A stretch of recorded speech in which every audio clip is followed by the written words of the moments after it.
Good morning, this is Connor from 0DTE Traders, and in this video, we'll cover upcoming catalysts, S&P options positioning, changing dynamics, and volatility to prepare you for the week ahead.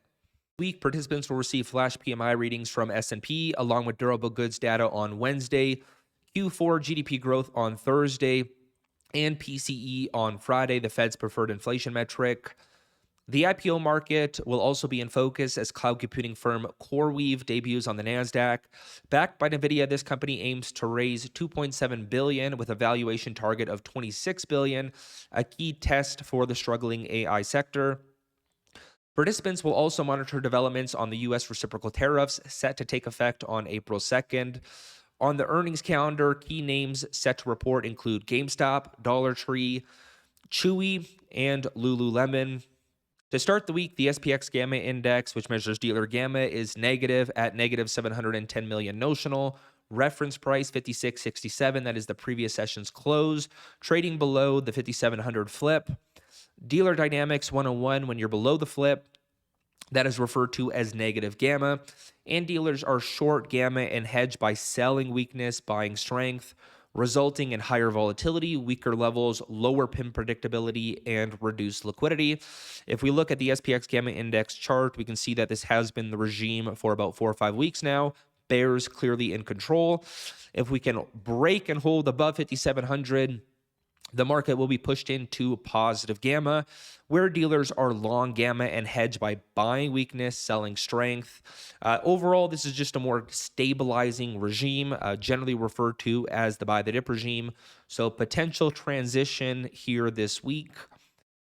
Last Friday was triple witching with 4.7 trillion in notional options exposure removed and around 30% of S&P gamma unwound. As you can see, there is improvement here day over day. Now, what we're looking for going forward here, particularly the first 3 days after option expiration, is where are new positions coming in? And essentially that establishes future levels. So we want to know, are participants demanding calls or puts, and at what strikes? So the logic is quite simple here. Far out of the money options implies expectations of greater volatility, while closer to the money options suggest lower volatility. Okay, very similar logic when you're analyzing 0DTE options volume on an intraday basis. This gives us an indication on what side participants are favoring and their expectations for volatility in that direction. Now, in terms of structures, so trend lines, we did break 2 structures here. 1, 2, this one connecting the all-time high. We have a third structure coming into play, 1 test, 2 test, 3 test, a 4th test.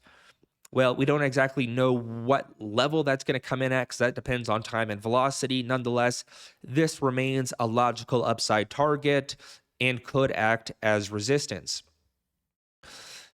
Now, 5,700, 5,715 zone has also been very strong resistance. We've tested and rejected it multiple times, particularly last week.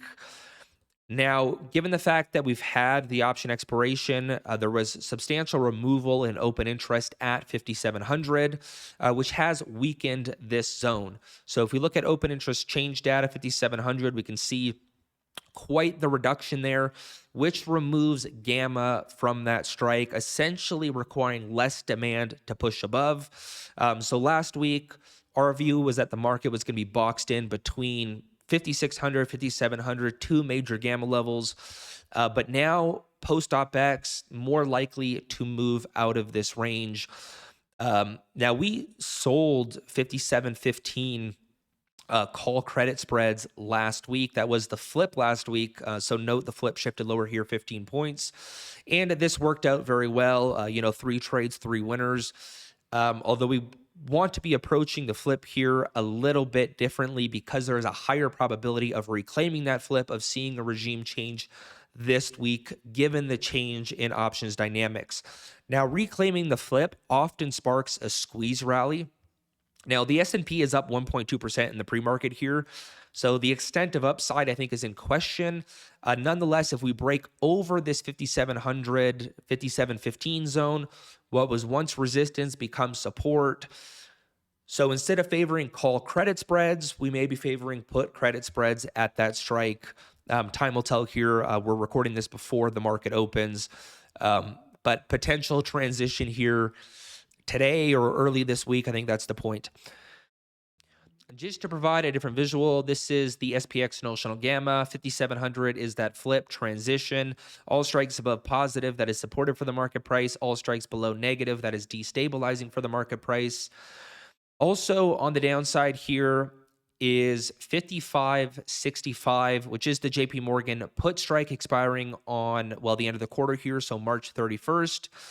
And it's already the highest strike in terms of net negative gamma. So if we stay within its general vicinity, or we come down there at any point prior to that expiration, it's going to be very strong support.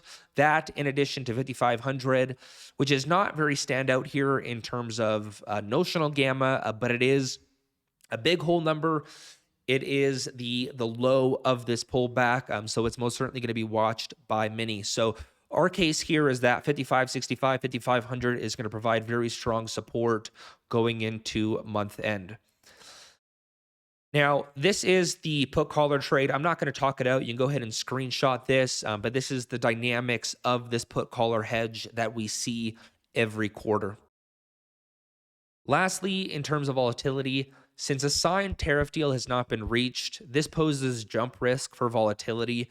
And with the VIX at a 3-week low, S&P puts are now relatively cheap. Now, we're not calling for a vol spike today or at any specific day going into April 2nd. We just want to be aware of this risk. It's likely we're going to see a rebid in vol at some point.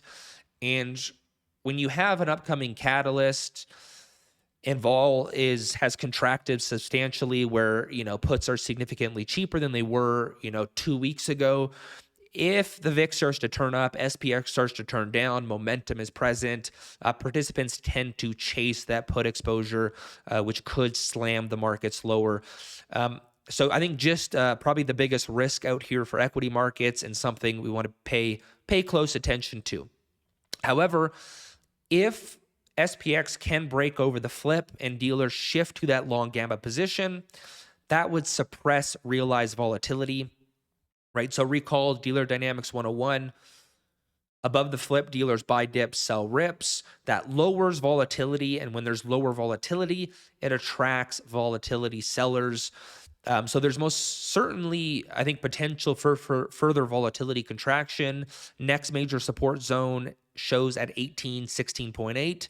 And then that lower bound we're all familiar with, 14.7. What we're covering here in this video comes from the Week Ahead newsletter. This is a free newsletter. You can sign up at the link in the description. If you want to gain access to our daily newsletter, morning meetings, trade ideas, tools, data, in-depth education, consider becoming a member. And I really mean in-depth education, 90 plus lessons covering 5 modules: option strategies, our framework, its application, mechanical strategies and concepts, everything you need to understand what's moving the market, how to generate trade ideas, manage risk effectively, and ultimately achieve your trading objectives. So if you're an S&P trader, a 0DTE trader, consider joining the team at 0DTEtraders.com. Best of luck out there this week.